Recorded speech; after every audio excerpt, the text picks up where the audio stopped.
Hello everyone, আমার চ্যানেলে তোমাদের অনেক অনেক ওয়েলকাম। তো আজকে আমি একটা নতুন ভিডিও নিয়ে এসেছি। ভিডিও নতুনভাবে করা, কিন্তু ডিজাইনটা কিন্তু অনেক পুরনো। তোমাদের অনেক কোয়েরিজ ছিল যে এই কেকটার ব্যাপারে, যে এই কেকটা আমি কি করে রেডি করি। তো আজকে তোমাদের সঙ্গে মোটামুটি ফুল ভিডিও নিয়ে এসেছি। তো আশা করি তোমাদের হেল্পফুল হবে আর তোমাদের ভালো লাগবে। আজকে আমি এই কেকটা রেডি করেছি 3 কেজি কেকের উপর, যেটা আমি 3 লেয়ারে করেছি।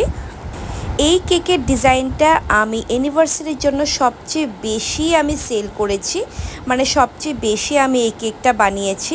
তো বলতে পারো টপ সেলিং যে কেকগুলি হয়, আমার সবচেয়ে বেশি সেল হয়েছে এই কেকের ডিজাইনটা। মানে তোমাদের আর আমার যে ক্লায়েন্ট আছে ওদের এত ভালো লেগেছে ফার্স্টে কেকটা দেখে।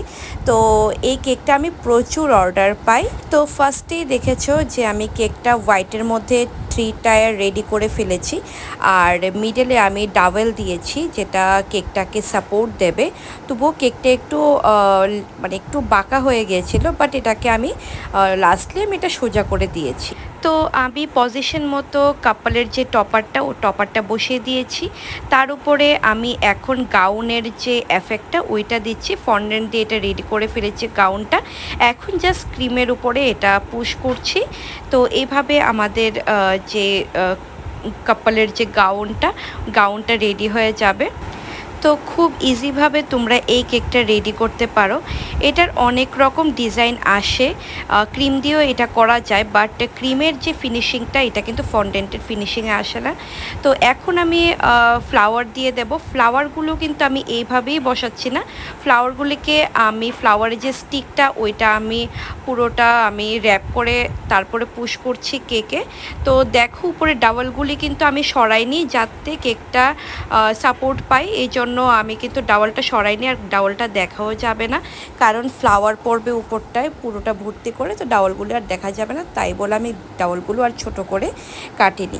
তো প্রত্যেকটা ফ্লাওয়ারই আমি কিন্তু মানে র্যাপ করে তারপরে কেকের উপর পুশ করেছি। তোমরা যখন কেক রেডি করবে, রিয়েল রোজকে ফয়েল পেপার বা ক্লিন র্যাপ পেপার বা সেলোটেপ দিয়ে ভালো করে কভার করে দেন তোমরা কেকের মধ্যে পুশ করবে। আর এই রিংটা আমি সাজিয়েছি একদম রিয়েল রোজ দিয়ে, পুরো জাম্বো রিয়েল রোজ, অর্কিড, জিপসি, অনেক রকম ফুল দিয়ে এটাকে সাজানো হয়েছে। আর এই রিংটার ভিতরে এই কেকটা রেডি করা আছে। তো দেখো ওভারঅল কেকটার লুকটা এরকম এসছে। তো কেমন লেগেছে অবশ্যই আমাকে কমেন্ট বক্সে জানিও। আর তোমাদের যদি এই কেকটার ব্যাপারে কিছু হলেও হেল্প হয় তাহলে আমাকে কমেন্ট করে জানিও। তো আজকের ভিডিওটা এখানে এসে দেখা হবে তোমাদের সঙ্গে নতুন আরেকটি ভিডিওতে। ততক্ষণের জন্য টাটা।